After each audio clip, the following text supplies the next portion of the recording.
이번 영상에서는요, 핸드드립에 대해서 이야기를 해볼 건데요. 최근 들어서 과거의 핸드드립 추출 방식이 많이 올드하다고 생각하시는 분들이 많은데요. 정확하게 말씀을 드리면 푸어 오버식 추출 방식하고요, 우리가 알고 있는 주전자를 정밀하게 컨트롤을 하는 핸드드립은 추출 메커니즘 자체부터 많은 차이점을 가지고 있습니다. 그렇기 때문에요, 어떤 것이 좋다, 나쁘다, 어떤 것이 구식이다, 신식이다 이렇게 말하는 것은 저는 그렇게 바람직하지 않다고 생각을 하고요. 여러분들이 원하는 커피의 스타일, 그리고 지금 내리시는 커피의 어떤 특성에 따라서 여러분들이 선택할 수 있는 추출 방법 중에 하나다, 이렇게 생각을 하시는 게 올바르다고 생각을 합니다. 일단 오늘 영상은요, 몇 그램의 원두를 쓰고 물은 얼마를 부을 거고 얼마를 추출할 건지 이런 레시피에 관한 영상은 아니고요. 핸드드립을 할 때 대부분 공통적으로 많이 지키는 내용들에 대해서 왜 그렇게 하는지에 대해서 하나하나 설명을 드리는 게 이번 영상의 목표가 될 것 같습니다. 첫 번째는요, 불림을 어떻게 해야 하나, 이 부분에 관한 내용인데요. 일단 우리가 불림을 하는 이유가 원두가 가지고 있는 가스를 먼저 배출을 시키고 그 다음에 원두를 모두 다 고르게 적셔 갖고 추출이 원활하게 이루어지도록 만드는 데 목적이 있다는 거는 다 알고 계실 겁니다. 근데 이거는요, 푸어 오버식 추출을 할 때에도요 공통적으로 적용되는 내용이고요, 핸드드립을 할 때는요 이것보다 훨씬 더 중요한 역할이 한 가지가 더 있습니다. 그거는 제가 그림을 그려서 설명을 드리도록 하겠습니다. 자, 여기에 원두가루가 있습니다. 그리고 이 원두가루가 물하고 만나게 되면요, 커피 성분을 물 쪽으로 내보내게 되겠죠. 이게 우리가 흔히 말하는 추출입니다. 그런데요, 그와 동시에 원두가루가 물을 잡아당기는 힘도 생기게 됩니다. 우리가 손가락에 물을 묻힌 다음에 원두가루를 만지면 이런 식으로 달라붙는 것도 바로 그 때문입니다.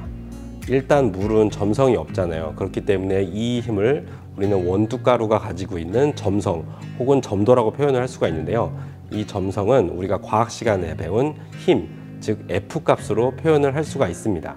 그리고 이 점성은요, 추출이 가장 활발하게 이루어지는 초반에 가장 강하고요, 시간이 흐를수록 추출 중반 후반으로 갈수록 점점 약해지게 됩니다. 자, 이 상태에서 드리퍼를 한번 그려볼게요.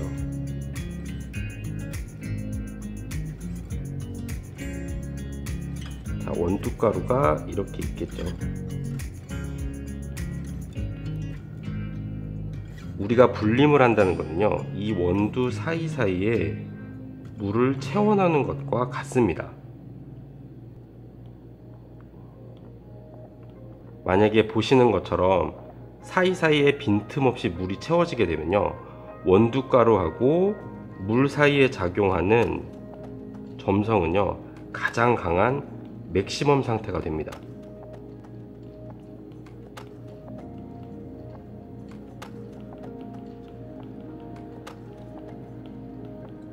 물은 밑으로 절대로 떨어지지 않고요, 원두가루에 의해서 꽉 잡혀져 있는 상태, 그런 상태가 되게 됩니다. 그래서 이 상태를요, 핸드드립에서는 완전한 불림 상태라고 이야기를 하는데요, 이게 왜 중요한지를 알려면은 확산이라는 개념을 먼저 이해를 하셔야 됩니다. 확산이라는 거는요, 우리가 추출을 시작하고 물을 원두 표면에다가 뿌리기 시작을 하면요, 물이 단순히 위쪽으로만 흐르는 게 아니라 이런 식으로 사방으로 퍼지는 현상을 말하는 건데요, 쉽게 설명을 하자면은 물이 처음에 투입이 되면은 이 밑에 있는 원두나 옆쪽에 있는 원두들도 이 물을 만나고 싶잖아요. 그래서 원두가루가 물을 잡아당긴다고 생각을 하시면 쉽습니다. 확산이 얼마나 넓게 이루어지는지는요, 방금 설명한 이 점성하고 비례한다고 생각을 하시면 되는데요, 점성이 높을 경우에는요, 확산이 이런 식으로 굉장히 넓게 작용을 하게 되고요, 추출이 어느 정도 진행이 되면서 원두가루가 가지고 있는 점성이 점점 낮아지게 되면요, 이런 식으로 얕은 확산이 이루어지게 됩니다. 그리고 어느 시점에 이르게 되면요, 더 이상 확산이 이루어지지 않고 그저 물이 중력에 의해서 밑으로만 떨어지게 되는 그런 시점도 오게 되죠. 자, 여기까지 이해를 하셨다면요, 잘못된 불림이 어떤 것인지, 그리고 그것이 왜 잘못됐는지 아주 쉽게 설명을 할 수가 있습니다. 첫 번째는요, 원두를 모두 적수지 못했을 때인데요. 만약에 이런 식으로 젖지 않은 부분이 있다라고 한다면요, 추출을 시작을 하고 물을 부으면 확산이 이쪽 부분에서 막히게 되겠죠. 그러면 고른 추출이 이루어지지 않게 됩니다. 두 번째는요, 너무 많은 물을 부었을 때인데요. 물을 너무 많이 부어갖고 서버 쪽으로 물이 왕창 쏟아져 내리는 경우가 있거든요. 자, 이렇게 되면 어떻게 되냐면은 물이 서버 쪽으로 떨어지면서 이 안에, 드리퍼 안에 내부에 있는 원두하고 물이 밑으로 내려지는 힘이 생기게 됩니다. 이렇게 되면요, 불림했을 때의 모양이 이런 식으로 움푹 파인 모양이 될 수도 있고요. 아니면은 외관상으로는 문제가 없어 보이지만 사실상 안쪽에 빈 공간이 생기는 위험도가 생기거든요.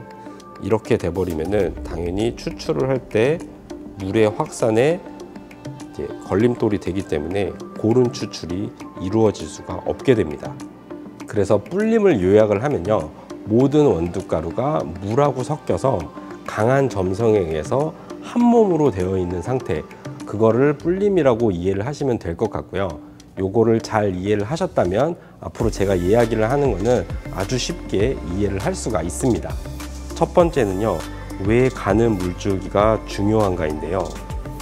핸드 드립을 하시는 분들 중에 물줄기를 가늘게 만드는데 매우 집중을 하는 경우가 많은데요. 여기에는 정말 충분한 이유가 있습니다. 우리가 주전자를 드리퍼에서 너무 높게 들거나 혹은 너무 굵은 물줄기로 추출을 하게 되면요, 주전자 안에 있는 물의 위치 에너지가 운동 에너지로 바뀌면서 원두가루를 뚫고 들어가게 됩니다. 이렇게 되면요, 그림에서 설명드렸다시피 물이 표면에서 확산이 되는 게 아니라 그것보다 훨씬 더 낮은 위치에서 확산이 이루어지게 됩니다. 그렇기 때문에 추출 초반에는요, 최대한 얇은 물줄기하고 주전자의 주둥이가 최대한 원두 표면에 가까이 붙여서 물을 붓는 게 굉장히 중요합니다. 그리고 가끔씩 드립하다가요, 주전자가 드리퍼에 이렇게 부딪히게 되는 경우가 있는데요. 물론 이 두 개가 부딪히는 것은 추출에 좋지는 않습니다. 하지만 여러분들이 물을 최대한 살포시 얹기 위해서 좋은 습관을 가졌다라고는 충분히 말을 할 수 있을 것 같습니다. 두 번째는요, 왜 처음에 작은 원을 그리면서 추출을 해야 되는가입니다. 처음에 1차 추출을 할 때 우리가 작은 원을 그려가면서 물을 부으라고 많이들 배우셨을 거예요. 이거는 지금 현재 드리퍼 안의 상태가 가장 점성도 높고 확산도 넓게 이루어지는 상태이기 때문에 그렇습니다. 확산이 이런 식으로 넓게 진행이 되고 있기 때문에요, 굳이 물을 넓은 표면에다가 부을 필요가 없는 거예요. 우리는 그냥 이 확산 효과만 믿고 가운데에 집중해서 물을 부어주시면 되는 겁니다. 하지만 2차 추출, 3차 추출에서는요, 이야기가 달라집니다. 추출이 이루어지면서요, 원두의 점성도 점차 줄어들고요, 그에 따라서 확산 효과도 굉장히 줄어들게 되죠. 보시는 것처럼 가운데만 부어서는요, 이 전체를 다 커버를 할 수가 없게 됩니다. 그렇기 때문에 처음에는 작은 원을 그리면서 물을 부었다가 시간이 지나면서 점점점 이 원의 크기를 늘려나가게 되는 겁니다. 그리고 원의 크기를 계속 늘려나가다 보면요, 커피하고 드리퍼하고 만나는 끝 지점에 보시면요, 보시는 것처럼 물이 빠져나오는 모습을 보게 되거든요.